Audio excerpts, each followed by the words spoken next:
8월 8일 살아계신 하나님의 말씀 이사야 62장 6절부터 7절 말씀으로 감사로 드리는 제사와 기도라는 말씀 드리겠습니다.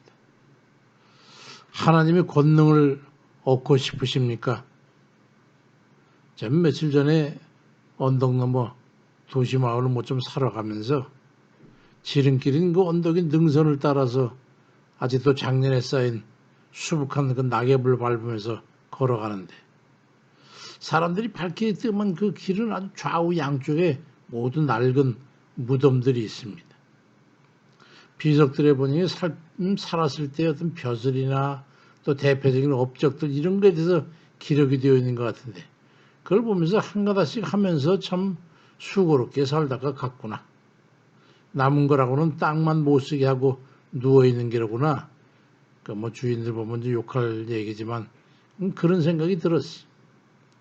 내게도 인생의 황혼이 지는 이때에 살아온 나를 뒤돌아보니까 참 모두가 기적적인 하나님의 은혜였구나 하는 그런 생각이 들었어. 하나님 은혜 가지면 난 어떻게 살았을까? 그러고 보니 나머지 갈 길도 또 하나님만 의지하고 그저 잘 걸어가야겠구나. 그런 사색 아닌 사색을 하면서 갔다가 또 그 길을 또 되돌아왔습니다.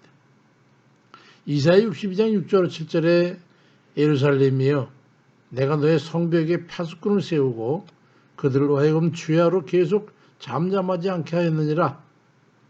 너희 여호와로 기억하시게 하는 자들아 너희는 쉬지 말며 또 여호와께서 예루살렘을 세워 세상에서 찬송을 받게 하시기까지 그로 쉬지 못하시게 하라고 말씀합니다.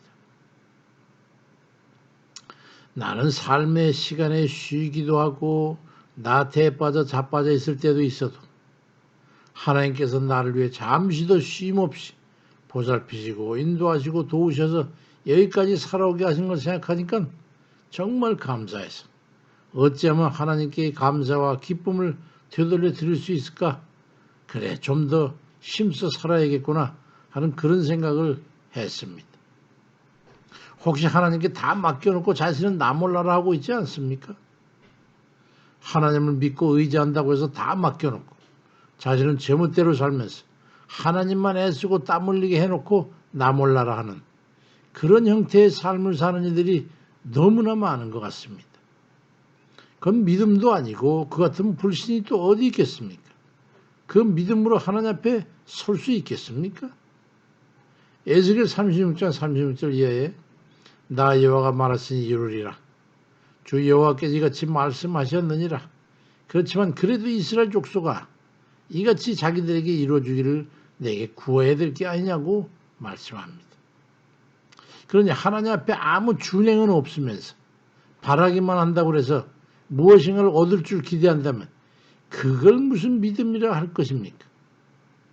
주님께서 그러한 이들에게 누가복음 13장 20절 이하에서 그때 너희가 말하되 우리는 주 앞에서 먹고 마셨고 또 주 또한 우리 길거리에서 가르치셨지 않습니까? 그렇게 말하겠지만 그가 너에게 말하이르되 나는 너희가 어디서 왔는지 알지 못하노라. 이 행악하는 자들아 나를 떠나가라 하리라고 말씀합니다. 그들이 누굴까요? 하나님께서 기꺼이 수고하실 만한 삶의 가치를 지닌 그런 이들이 되어야 한다는 거예요. 하나님께서 항상 기억하실 만한 가치 있는 그런 이들 되시기를 바랍니다. 어떤 이유로 해서 하나님께서 나를 위해 쉬지 못하시고 보살피시고 도우시고 보호하실 것인가는 그 질문에 답할 만한 것이 있는 그런 인생을 살아야 한다는 거예요. 그건 뭡니까? 감사를 아는 믿음을 가지시길 바랍니다. 하나님께 자신을 기억하실 만한 그 어떤 선한 행위가 있습니까? 무엇으로 하나님으로 자신을 기억하게 할 것인가? 그건 감사지요. 하나님께서는 감사를 하는 이들을 기억하시는 거예요. 작은 은혜에도 감사하는 이들을 기뻐하시고 그들에게 은혜를 베푸시는 겁니다.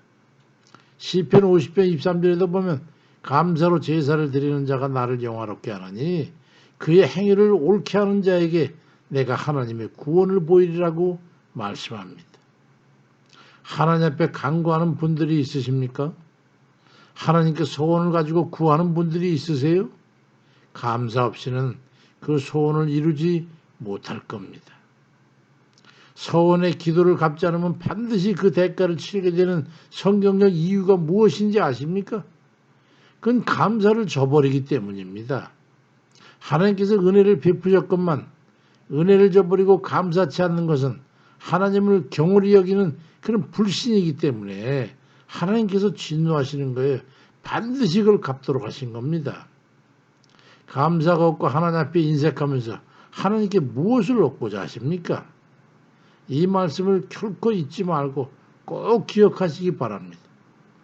시편 50편 14절 이하에 감사로 하나님께 제사를 드리며 지존하신 이에게 내 소원을 갚으며 환난 날에 나를 부르라. 그리해야 내가 너를 건지리니 네가 나를 영화롭게 하리라고 말씀합니다. 누구든지 살면서 재앙을 피할 수는 없지요. 감사와 소원을 저버리는 이들은 그 재앙을 당할 때 구원을 기대할 수 없게 되는 겁니다. 구해도 얻지 못하고 응답받지 못하는 겁니다. 하나님께서 외면하시는 겁니다. 감사가 없어 하나님께서 듣지 아니하시는 그 기도를 가지고 무엇을 이루겠다는 것입니까? 빌립보 4장 6절 이하에 아무것도 염려하지 말고 다만 모든 일에 기도와 간구로 너희 구할 것을 감사함으로 하나님께 아뢰라. 이게 원칙이에요. 기본이 되는 겁니다. 그리하게 되면 모든 지각에 뛰어난 하나님의 평강이 그리스도 예수 안에서 너희 마음과 생각을 지켜주실 거라고 말씀하고 있지 않습니까? 왜 말씀을 믿지 못하세요?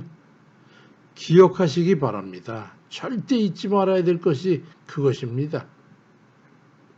골로새 4장 2절에 기도를 계속하고 기도에 감사함으로 깨어있으라. 기도에는 반드시 감사가 있어야 되는 겁니다. 진실한 마음의 감사를 가지고 드리는 예배와 기도로 하나님께 기억되는 바 되어서 무엇인지 구하여 받아 누리는 그런 이들 되시기를 바랍니다. 신명기 16장 16절 이하에 네 하나님 여호와께서 택하신 곳에서 여호와를 배웁되 빈손으로 여호와를 뵙지 말고 각 사람이 네 하나님 여호와께 주신 복을 따라 그 힘대로 드릴지니라 말씀합니다.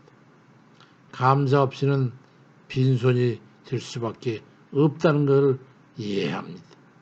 받은 바 은혜와 주실 은혜에 감사해서 하나님 앞에 진심을 가지고 감사로 예배드리고 시마다 때마다 드리는 감사로 하나님께 기억하시는 바 되는 그런 이들이 돼가지고 염려와 근심이 없는 하나님의 은혜를 받아 누리는 그런 이들 다 되시기를 주의 이름으로 축원드립니다. 아멘입니다.